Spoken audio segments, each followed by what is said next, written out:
Second chapter.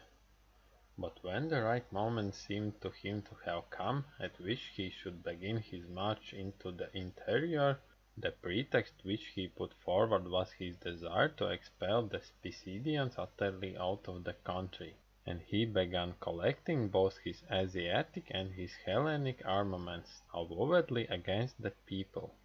From Sardis in each direction his orders sped to Clearchus, to join him there with the whole of his army; to Aristippus, to come to terms with those at home, and to despatch to him the troops in his employ; to Xenius the Arcadian, who was acting as general-in-chief of the foreign troops in the cities, to present himself with all the men available, excepting only those who were actually needed to garrison the citadels. He next summoned the troops at present engaged in the siege of Miletus, and called upon the exiles to follow him on his intended expedition, promising them that if he were successful in his object, he would not pause until he had reinstated them in their native city. To this invitation they hearkened gladly. They believed in him, and with their arms they presented themselves at Sardis. So too Xenius arrived at Sardis with the contingent from the cities, 4,000 hoplites; Proxenus also with 1,500 hoplites and 500 light armed troops; Sophanetus the Stymphalian with 1,000 hoplites; Socrates the Achaean with 500 hoplites; while the Megarian Passion came with 300 hoplites and 300 peltasts. This latter officer, as well as Socrates, belonged to the force engaged against Miletus. These all joined him at Sardis. But Tissaphernes did not fail to note these proceedings. An equipment so large pointed to something more than an invasion of Pisidia. So he argued, and with what speed he might he set off to the king, attended by about 500 horse. The king, on his side, had no sooner heard from Tissaphernes of Cyrus's great armament than he began to make counter-preparations. Thus Cyrus with the troops which I have named set out from Sardis, and marched on and on through Lydia, 3 stages, making 22 parasangs, to the river Mander. That river is 200 feet broad, and was spanned by a bridge consisting of 7 boats. Crossing it, he marched through Phrygia, a single stage, of 8 parasangs, to Colossae, an inhabited city, prosperous and large. Here he remained 7 days, and was joined by Menon the Thessalian, who arrived with 1,000 hoplites and 500 peltasts, Dolopes, Aeniones, and Olyntians. From this place he marched 3 stages, 20 parasangs in all, to Selene, a populous city of Phrygia, a large and prosperous. Here Cyrus owned a palace and a large park full of wild beasts, which he used to hunt on horseback, whenever he wished to give himself or his horses exercise.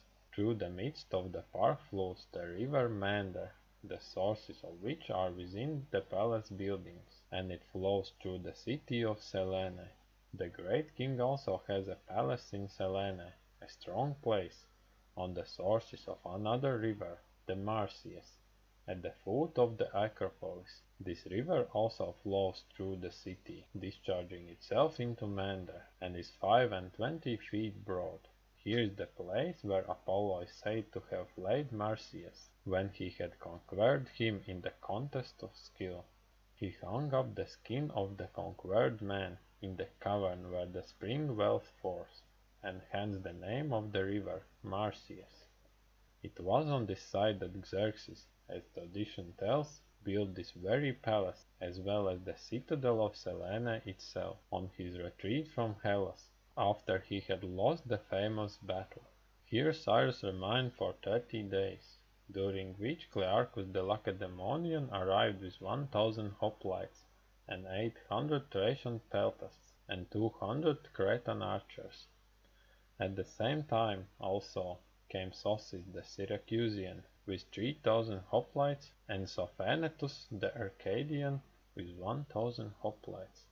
And here Cyrus held a review and numbered his Hellenes in the park, and found that they amounted in all to 11,000 hoplites and about 2,000 peltasts. From this place he continued his march 2 stages, 10 parsangs, to the populous city of Peltae, where he remained 3 days, while Xenius the Arcadian celebrated the Lyceia with sacrifice and instituted games. The prizes were headbands of gold, and Cyrus himself was a spectator of the contest. From this place the march was continued 2 stages, 12 parsangs, to Ceremon Agora, a populous city, the last on the confines of Mysia. Thence a march of 3 stages, 30 parsangs, brought him to Caistru Pedion, a populous city. Here Cyrus halted 5 days, and the soldiers whose pay was no more than 3 months in arrear came several times to the palace gates demanding their dues. While Cyrus put them off with fine words and expectations, but could not conceal his vexation, for it was not his fashion to stint payment when he had the means. At this point Epyaxa, the wife of Anabasis, the king of Cilicians, arrived on a visit to Cyrus, and it was said that Cyrus received a large gift of money from the queen. At this date, at any rate, Cyrus gave the army 4 months' pay. The queen was accompanied by a bodyguard of Cilicians and Aspendians, and, if report speaks truly, Cyrus had intimate relations with the queen.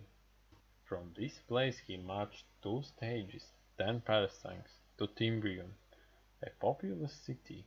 Here by the side of the road is the spring of Midas, the king of Phrygia, as it is called, where Midas, as the story goes, caught the satyr by drugging the spring with wine. From this place he marched 2 stages, 10 parsangs, to Tyriaeum, a populous city. Here he halted 3 days, and Cilician queen, according to the popular account, begged Cyrus to exhibit his armament for her amusement. The latter, being only too glad to make such an exhibition, held a review of the Hellenes and barbarians in the plain. He ordered the Hellenes to draw up their lines and post themselves in their customary battle order, each general marshalling his own battalion. Accordingly they drew up 4 deep. The right was held by Menon and those with him, the left by Clearchus and his men, the center by the remaining generals with theirs. Cyrus first inspected the barbarians, who marched past in troops of horses and companies of infantry.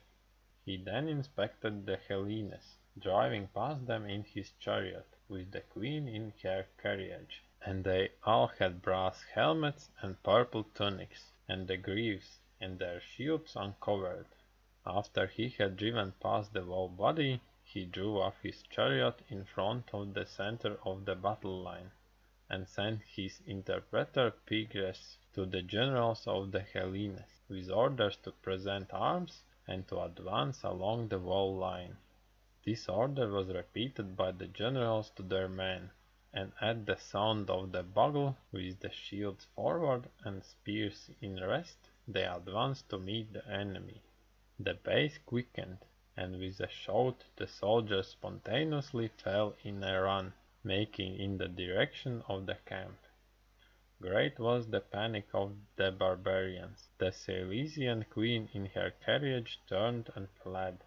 The sutlers in the marketing place left their wares and took to their heels, and the Hellenes meanwhile came into camp with a roar of laughter.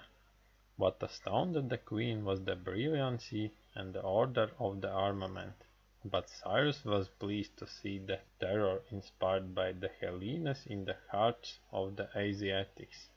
From this place he marched on 3 stages, 20 parsangs, to Iconium, the last city of Phrygia, where he remained 3 days. Thence he marched through Lycaonia 5 stages, 30 parsangs. This was a hostile country, and he gave it over to the Hellenes to pillage. At this point Cyrus sent back the Cilician queen to her own country by the quickest route, and to escort her he sent the soldiers of Menon and Menon himself. With the rest of the troops he continued his march through Cappadocia, 4 stages, 25 parasangs, to Dane, a populous city, large and flourishing.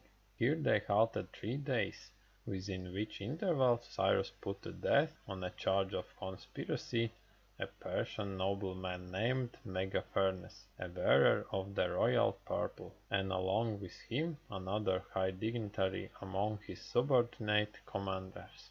From this place they endeavored to force a passage into Cilicia.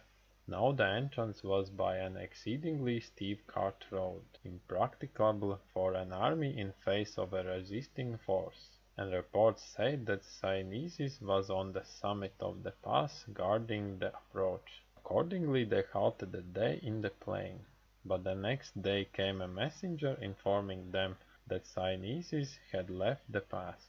Doubtless, after perceiving the Minon's army was already in Cilicia, on his own side of the mountains, and he had further been informed that ships of war belonging to the Lacedaemonians and to Cyrus himself, with Thamos on board as admiral, were sailing round from Ionia to Cilicia. Whatever the reason might be, Cyrus made his way up into the hills without let or hindrance, and came in sight of the tents where the Cilicians were on guard.